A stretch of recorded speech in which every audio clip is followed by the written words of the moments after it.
Chapter 17. Today is declared an unscheduled holiday. Jonas, his parents, and Lily all turned in surprise and looked at the wall speaker from which the announcement had come.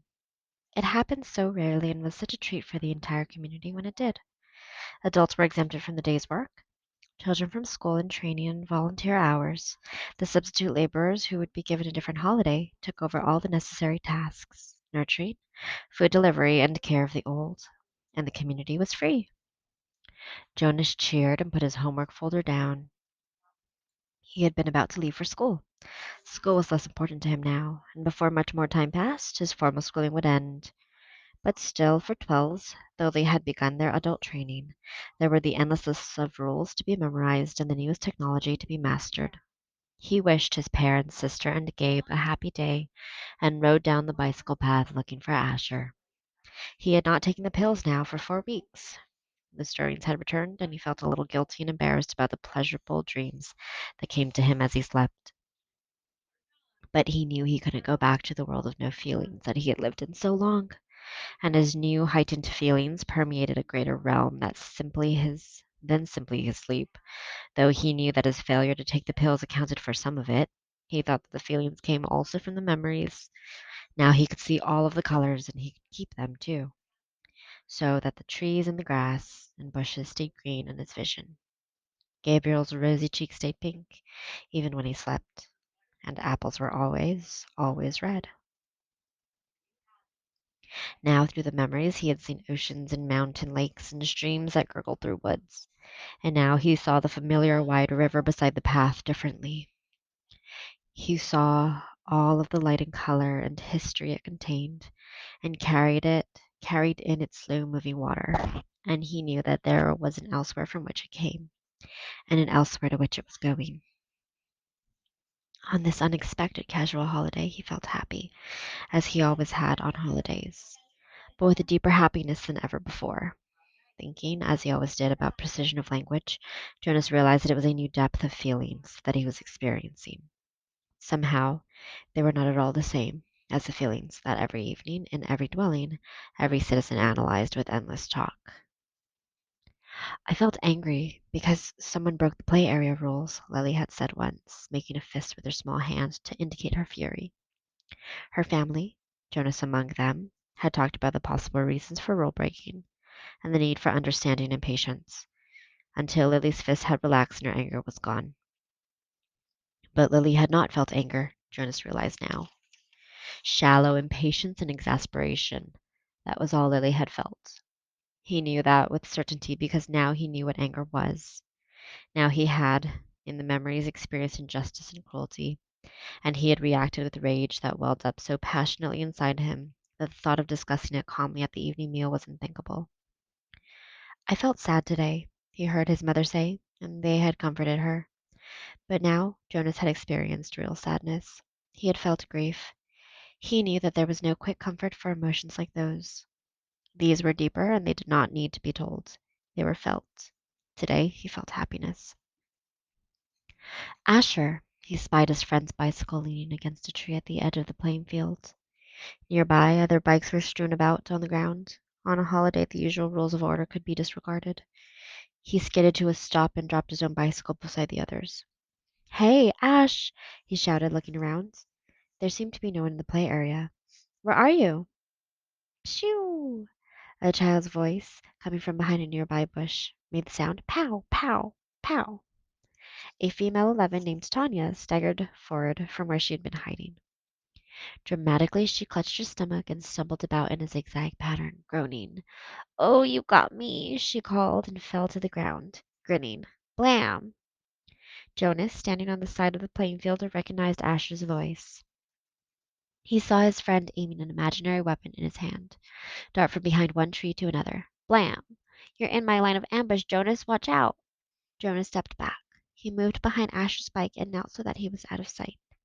It was a game he had often played with the other children, a game of good guys and bad guys, a harmless pastime that used up their contained energy and ended only when they all lay posed in freakish postures on the ground. He had never recognized it before as a game of war. Attack! The shout came from behind the small storehouse where play equipment was kept.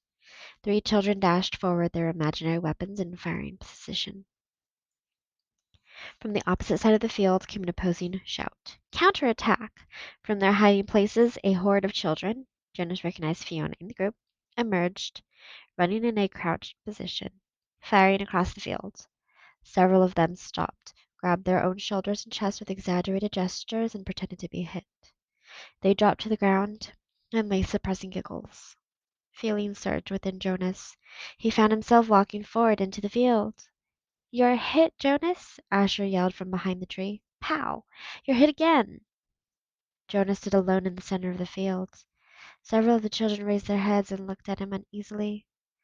The attacking army slowed, emerged from their crouched positions, and watched to see what he was doing. In his mind, Jonas saw again the face of the boy who had laid dying in a field and had begged him for water. He had a sudden choking feeling as if it were difficult to breathe. One of the children raised an imaginary rifle and made an attempt to destroy him with firing noise. Phew! Then they were all silent, standing awkwardly, and the only sound was the sound of Jonas's shuddering breaths. He was struggling not to cry. Gradually, when nothing happened, nothing changed, the children looked at each other nervously and went away. He heard the sounds as they righted their bikes and began to ride down the path that led from the field. Only Asher and Fiona remained. What's wrong, Jonas? It was only a game, Fiona said. You ruined it, Asher said in an irritated voice. Don't play it anymore, Jonas pleaded. I'm the one who's training for assistant recreation director, Asher pointed out angrily. Games aren't your area of expertise. Of expertness. Expertise, Jonas corrected him automatically. Whatever. You can't say what we play, even if you are going to be the new receiver. Asher looked warily at him. I apologize for not paying you the respect you deserve, he mumbled. Asher, Jonas said. He was trying to speak carefully and with kindness to say exactly what he wanted to say. You had no way of knowing this. I didn't know it myself until recently, but it's a cruel game. In the past, there have. I said I apologize, Jonas. Jonas sighed. It was no use. Of course, Asher couldn't understand. I accept your apology, Asher, he said wearily. Do you want to go for a ride along the river, Jonas? Fiona asked, biting her lip with nervousness. Jonas looked at her. She was so lovely. For a fleeting instant he thought he would like nothing better than to ride peacefully along the river path, laughing and talking with his gentle female friends. But he knew that such times had been taken from him now. He shook his head. After a moment his two friends turned away and went to their bikes. He watched as they rode away. Jonas trudged to the bench beside the storehouse and sat down, overwhelmed with feelings of loss. His childhood, his friendships, his carefree sense of security, all of these things seemed to be slipping away. With his new, heightened feelings, he was overwhelmed by sadness at the way the others had laughed and shouted, playing at war. But he knew that they could not understand why without the memories. He felt such love for Asher and for Fiona, but they could not feel it back without the memories, and he could not give them those. Jonas knew with certainty that he could change nothing. Back in their dwelling that evening, Lily chattered merrily about the wonderful holiday she had had, playing with her friends, having her midday meal out of doors, and, she confessed, sneaking a very short try on her father's bicycle. I can't wait till I get my very own bicycle next month. Father's is too big for me. I fell, she explained matter-of-factly. Good thing Gabe wasn't in the child seat. A very good thing, Mother agreed, frowning at the idea of it. Gabriel waved his arms at the mention of himself. He had begun to walk just the week before. The first steps of a new child were always the occasion for celebration at the nurturing center, Father said, but also for the introduction of a discipline wand. Now Father brought the slender instrument home with him each night in case Gabriel misbehaved. But he was a happy and easygoing toddler. Now he moved unsteadily across the room, laughing.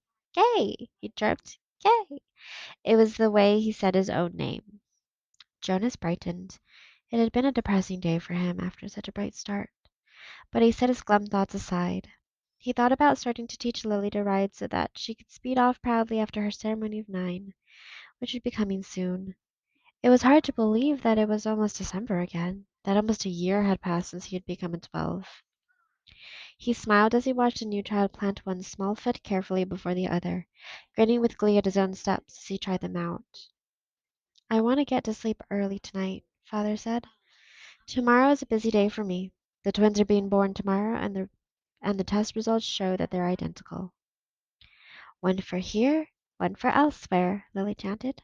One for here, one for else. Do you actually take it elsewhere, Father? Jonas asked. No, I just have to make the selections. I weigh them, hand the larger over to a nurturer who's standing by, waiting, and then I get the smaller one all cleaned up and comfy. And then I perform a small ceremony of release, and he glanced down, grinning at Gabriel. Then I wave bye-bye, he said, in the special sweet voice he used when he spoke to the new child. He waved his hand in the familiar gesture. Gabriel giggled and waved bye-bye back to him. And somebody else comes to get him? Somebody from elsewhere? That's right, Jonas Bonus. Jonas rolled his eyes in embarrassment that his father had used the silly pet name. Lily was deep in thought. What if they give the little twin a name elsewhere? A name like, oh, maybe Jonathan? And here in our community, at his naming, the twin that we kept here is given the name Jonathan, and then there would be two children with the same name, and they would look exactly the same. And someday, maybe when they were 6, one group of sixes would go to visit another community on a bus, and there in the other community, in the other group of sixes, would be a Jonathan who was exactly the same as the other Jonathan, and then maybe they would get mixed up and take the wrong Jonathan home, and maybe his parents wouldn't notice, and then she paused for breath. Lily, Mother said, I have a wonderful idea. Maybe when you become a 12, they'll give you the assignment of storyteller. I don't think we've had a storyteller in the community for a long time, but if I were on the committee, I would definitely choose you for that job. Lily grinned. I have a better idea for one more story, she announced. What if actually we were all twins and didn't know it? And so elsewhere there would be another Lily, and another Jonas, and another father, and another Asher, and another chief elder, and another. Father groaned. Lily, he said, it's bedtime.